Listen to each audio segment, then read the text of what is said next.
Consider back when life expectancy was 70. If I worked as age 65, retirement benefits would only need to provide for 5 more years, and that would be it. Nowadays, if we work to age 65, we can live 20, 25, even more years beyond that, and that simply is unsustainable. One, we have to look seriously at whether we can retire at age 65 or even at all. A lot of countries and a lot of people are looking at options of working well beyond typical retirement age. Our key finding is that the average individual, and we're looking at the 6 largest pension systems in the world here, don't have enough saved up for what they're expected to live through in retirement.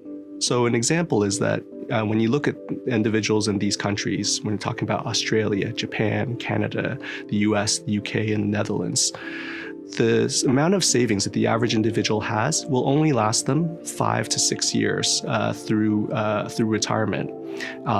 And if you look at their life expectancy from 65 onwards, they're going to live at least 10, and in cases like for women in Japan in particular, they're going to live 20 years in retirement. So there's a huge shortfall, and there's a real dire need for people to really think about where their retirement income is going to come from, and how much more savings they need in order to be able to live a comfortable life during retirement.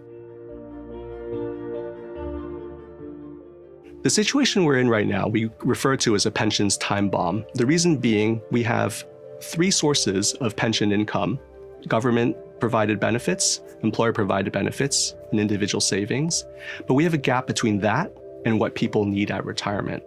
Since we're already starting at a deficit, the fact that people are living far longer than what those benefits were designed to provide for means that those numbers are diverging at a rapid rate. And as the years progress, those numbers will continue to grow even further apart.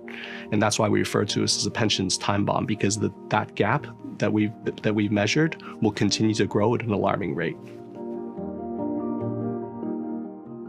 2 countries are doing novel things in addressing this. In Denmark, what they've done is they've raised the retirement age so that it would move up as life expectancy increases, with the goal of having pension plans provide for the same number of years of pension benefits for the retiree.